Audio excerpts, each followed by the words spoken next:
ابن عربی کی کتابوں میں تکرار بہت پایا جاتا ہے، چنانچہ کہتا ہے کہ تمام کائنات اور محدثات جتنی بھی چیزیں ہیں یہ اللہ کا مظہر ہیں، اور اللہ میں محدثات کے اوصاف موجود ہیں، یعنی جو کچھ بھی چیزیں ہیں اس میں سب میں اللہ کے صفات موجود ہیں۔ اسی طرح اس میں عیب اور نقص کے وہ تمام، اللہ میں عیب اور نقص کے تمام اوصاف بھی موجود ہیں۔ نعوذ باللہ، جس طرح انسانوں میں عیب اور نقص ہوتے ہیں اسے اللہ میں بھی تمام صفات عیب اور نقص کے کیا ہیں۔ اور ہمارا اللہ، ہم اہل سنت والجماعت کا عقیدہ کیا ہے کہ ہمارا اللہ ہر عیب سے کیا ہے، پاک ہے۔ لیکن ابن عربی کو شیخ ماننے والے، ابن عربی کا کلمہ پڑھنے والے، ابن عربی کو سب کچھ تصور کرنے والے، کبریت احمر رضی اللہ عنہ کہنے والے لوگ، ان کا عقیدہ جیسے ان کا عقیدہ ویسے ان کا بھی عقیدہ ظاہر ہے، جیسا شیخ کا ویسے مرید کا ہے نا، تو ان کا عقیدہ نعوذ باللہ۔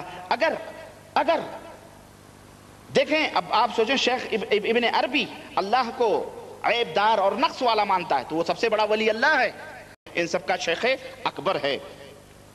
چنانچہ کہتا ہے ایک شعر اسی طرح سے حضرت اسماعیل کے فدیے میں جو میڑھا جنت سے آیا تھا اس سلسلے میں ابن عربی کہتا ہے کہ کاش مجھے علم ہو جائے کہ پیارے میڑھے کے وجود نے کس طرح اللہ کے خلیفہ کی شکل اختیار کر لی ہے۔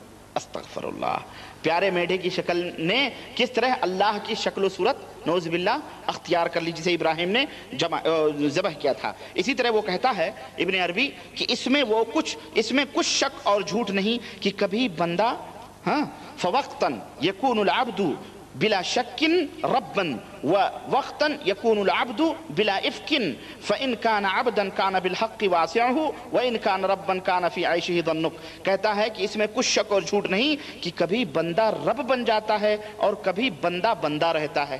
استغفر اللہ، جب وہ بندہ ہوتا ہے تو خدا ہونے کی وجہ سے اس میں وسعتیں ہوتی ہیں، اور اگر وہ رب ہوتا ہے تو بندہ ہونے کے لحاظ سے وہ تنگ دامہ ہوتا ہے۔ اسی پر اکتفا نہیں بلکہ خدا کا مکمل ظہور اور اس کی پوری معرفت حاصل کرنے کے لیے یہ خبیث ابن عربی عورت کے وجود کو ثابت کرتے ہوئے کہتا ہے کہ عورت جو ہے یہ مکمل اللہ کا مظہر ہے۔ عورت کیا ہے؟ مکمل اللہ کا مظہر ہے، اور جب انسان اس سے ہمکنار ہوتا ہے، جب عورت سے آدمی ہم بستری کرتا ہے تو لطف اندوز ہوتا ہے، اس قسم کی شہوت کو اسے لطف اندوز ہوتا ہے۔ تو وہ کیوں لطف اندوز ہوتا ہے؟ اس لیے کہ وہ خدا سے بالکل قریب ہو جاتا ہے۔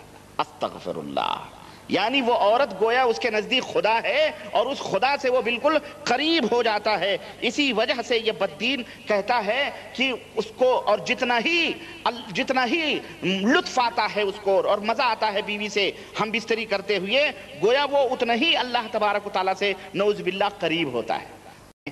ایک خوشبو اور اس میں سے دوسری چیز عورت ہے، کیونکہ عورت جو ہے یہ مکمل کیا کہتے ہیں خدا کا روپ ہوتی ہے اور خدا کے ساتھ ہوتی ہے نعوذ باللہ۔ تو میرے عزیز، اس طرح سے اس کی بکواس بہت زیادہ ہے، فصوص الحکم بھری پڑی ہے، اور میں آپ کو مزید آگے یہ ابن عربی کا عقیدہ، ابن حلاج کا اور صوفیوں کا شروع سے لے کر کے دوسری صدی سے لے کر 7ویں صدی تک ہجری، جو ابن عربی سب کا شیخ اور سب کا دادا پردادا مانا جاتا ہے، اس تک میں نے پہنچایا ہے۔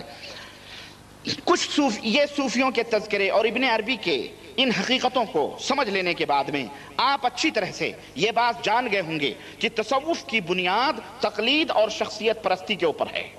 کس کے اوپر ہے؟ تقلید اور شخصیت پرستی کے اوپر ہے۔ عقیدت اولیاء، عظمت اولیاء اور فیضان اولیاء، ان ناموں سے شخصیتوں کی عظمت اور ہیبت لوگوں کے دلوں میں بٹھائی جاتی ہے۔ اس کے بعد ان اولیاء کے نام سے مشرکانہ اور مبتدعانہ عقائد اور اعمال امت کے اندر پھیلائے جاتے ہیں۔ چنانچہ اولیاء سے استمداد اور استغاثہ اور اسی طرح سے ان کو مصیبتوں اور دکھوں کے اندر پکارنا، یہ تمام سب عقیدے لوگوں کے اندر پھیلا کر کے عقید توحید سے امت کو محروم کیا جاتا ہے، اور ان بزرگوں کے ناموں سے بدعات اور شرک کو فروغ دیا جاتا ہے اور سنتوں کو بے وقات کیا جاتا ہے ان ناموں سے۔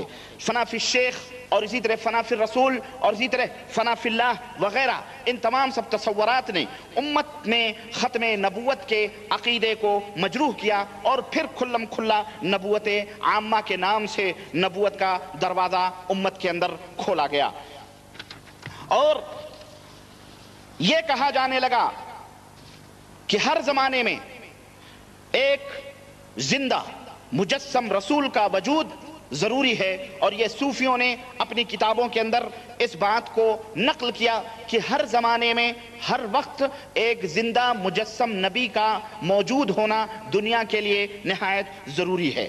اور اس طرح سے 7ویں صدی کے صوفیوں نے اپنی کتابوں میں نبوت کہ قیامت تک جاری اور ساری رہنے کا عقیدہ لوگوں کے ذہنوں میں بٹھایا، اور اپنی کتابوں میں یہ بات صاف صاف لکھ دی کہ قیامت تک نبوت جاری اور ساری رہے گی۔ چنانچہ مرزا قادیانی کا زمانہ آیا، لوگوں کا ذہن اس کے لیے صوفیوں نے پہلے سے ہمارے ہندوستان پاکستان کے اندر تیار کیا ہوا ہی تھا، کیونکہ 7ویں صدی سے صوفیوں کی الگار ہندوستان پاکستان کے اندر شروع ہوئی تھی۔ چنانچہ اس نے دیکھا کہ زمین زرخیز ہے اور خوب بیج بونے کے لائق ہو گئی ہے، اس نے تخم ریزی کر دی اور نبوت کی بیج اس نے ڈال دی اور کہا میں نبوت میں، اور اس نے خود بخود کیا لوگوں کے سامنے ظاہر کیا کہ میں نبی ہوں، یعنی نبوت کا اس نے دعویٰ کیا۔